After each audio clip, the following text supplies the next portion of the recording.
Assalamualaikum warahmatullahi wabarakatuh. Selamat pagi anak-anak, kembali lagi bertemu dengan Ibu Intan Truniarti SPD pada pertemuan ke-8. Minggu lalu kita sudah belajar mengenai tentang perencanaan usaha produk sistem teknik. Untuk hari ini kita mempelajari bagian B, sistem produksi usaha sistem teknik. C, menghitung titik impas break even point usaha sistem teknik. D, promosi produk hasil usaha sistem teknik. E, laporan kegiatan usaha sistem teknik. Mari kita simak pembelajaran berikut ini. Sistem produksi usaha sistem teknik.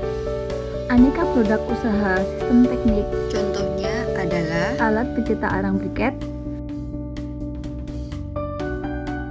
alat pengering hasil pertanian, kompor batik,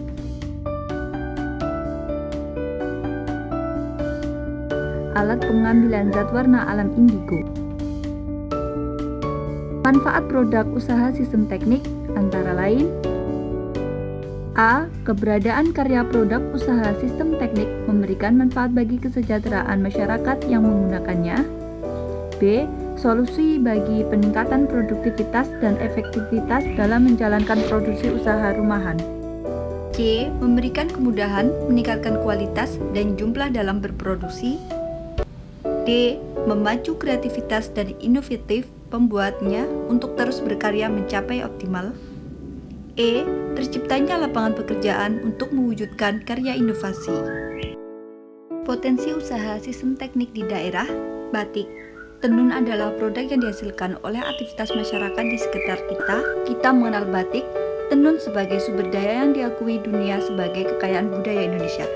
Proses produksi pembuatan batik dan tenun salah satunya adalah pewarnaan secara alami pada kain batik dan tenun. Pola integrasi tekno-ekologis, salah satu contohnya seperti pada gambar 2.19, dimaksudkan bahwa produk yang dihasilkan berupa zat warna alami merupakan produk yang ramah lingkungan. Peningkatan efektivitas dalam penggunaan peralatan sistem tekniknya dibuat dengan tetap menjaga kelestarian lingkungan, lebih produktif, efisien, dan berkualitas. Penggunaan zat warna sintesis yang berlebihan dapat membahayakan lingkungan dan kesehatan kulit penggunanya. Pengambilan zat warna alam, dalam hal ini warna biru yang diambil dari tanaman nila memiliki kekhususan tersendiri. Proses pengambilan zat warna alam indigo pada industri rumah masih menggunakan proses yang lebih dominan, menggunakan tenaga manusia yaitu pada proses kebur, dan untuk mempermudah proses aerasi dapat digunakan alat kebur. Gambar tersebut merupakan salah satu contoh perencanaan produksi tom spray aerator untuk zat warna alam indigo. Alat dan bahan yang dibutuhkan meliputi 1. Pembuatan tangki dapat disubstitusi dengan drum bekas. 2. Sprayer dapat dimodifikasi dengan paralon yang diberi lubang banyak. 3. Pipa paralon untuk sirkulasi larutan yang dipompa. 4. Pompa air, saklar dan kabel dapat diperoleh di toko material.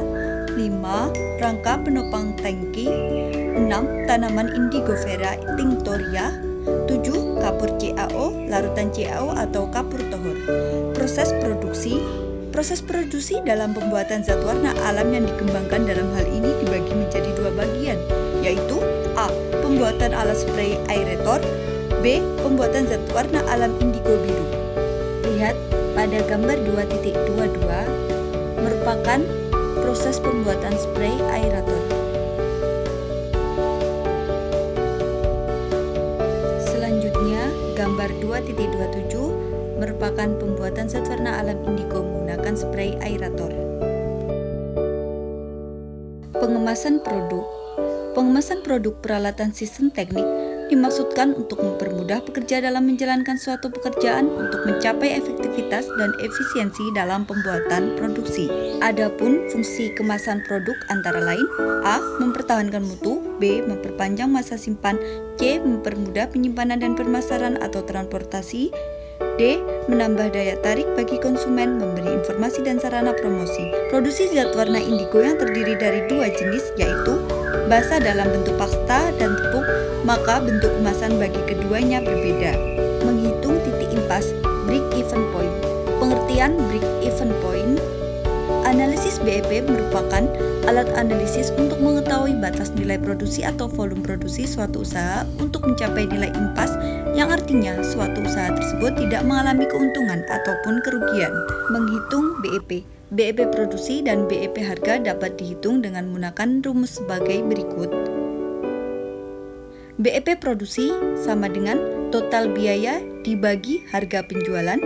BEP harga sama dengan total biaya dibagi harga penjualan.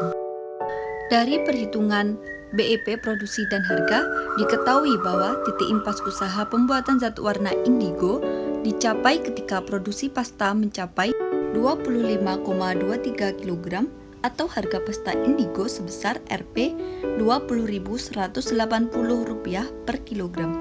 Produksi di atas 25,23 kg dan harga di atas Rp 20.180 per kilogram pada tiap kali periode produksi adalah keuntungan. Strategi promosi usaha sistem teknik. 4 komponen promosi. Pemasaran produk peralatan sistem teknik tidak hanya berhubungan dengan produk, harga produk, dan pendistribusian produk, tetapi berkait pula dengan mengkomunikasikan produk ini kepada konsumen.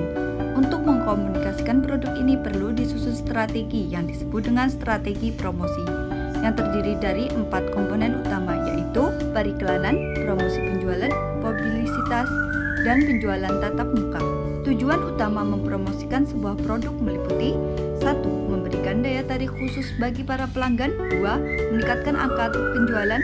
3. Membangun loyalitas konsumen. Manfaat promosi. Berikut beberapa manfaat lain dari adanya kegiatan promosi. A. Mengetahui produk yang diinginkan para konsumen. B. Mengetahui tingkat kebutuhan konsumen akan suatu produk. C. Mengetahui cara pengenalan dan penyampaian hingga sampai ke konsumen. D. Mengetahui harga yang sesuai dengan kondisi pasaran. E. Mengetahui strategi promosi yang tepat kepada para konsumen. F. Mengetahui kondisi persaingan pasar dan cara mengatasinya. G. Menciptakan image sebuah produk dengan adanya promosi. Sasaran promosi. Salah satu hal yang harus diperhatikan sebelum melakukan promosi adalah menentukan sasaran promosi dengan tujuan agar promosi yang dilakukan sesuai dengan target pasar. Langkah dalam menentukan sasaran promosi diantaranya: 1. Tentukan target pasar. 2. Tentukan tujuan promosi. 3. Buat isi pesan yang menarik. 4. Pilih sarana promosi. 5. Buat anggaran promosi. Laporan kegiatan pembuatan produk sistem teknik. Apa itu laporan kegiatan? Laporan kegiatan usaha merupakan penyampaian informasi tentang maju mundurnya sebuah usaha sehingga tercipta komunikasi antara pihak yang melaporkan dan pihak yang diberi laporan. Seorang pemimpin perusahaan akan mengetahui semua kejadian dalam perusahaannya dan dapat mengendalikan jalannya perusahaan dengan melihat laporan kegiatan usaha. Laporan harus memenuhi syarat-syarat di antaranya relevan, dapat dimengerti, dapat diuji, netral, tepat waktu, daya banding, dan lengkap. Laporan dapat dibedakan menjadi 1. Laporan laba rugi. Laporan yang menunjukkan kemampuan perusahaan untuk menghasilkan keuntungan pada suatu periode akuntansi atau 1 tahun. Laporan laba rugi terdiri dari pendapatan dan beban usaha. 2. Laporan perubahan modal. Laporan yang menunjukkan perubahan modal pemilik atau laba yang tidak dibagikan pada suatu periode akuntansi karena adanya transaksi usaha pada periode tersebut. 3. Neraca. Daftar yang memperlihatkan posisi sumber daya perusahaan serta informasi tentang asal sumber daya tersebut. 4. Laporan arus kas, cash flow. Laporan yang menunjukkan aliran uang yang diterima dan digunakan perusahaan dalam periode akuntansi beserta sumbernya. Itulah penjelasan dari Ibu. Semoga mudah dimengerti dan dipahami. Tugas kalian adalah mencatat dan meringkas di buku tulis masing-masing. Sampai jumpa kembali di pertemuan berikutnya. Wassalamualaikum warahmatullahi wabarakatuh.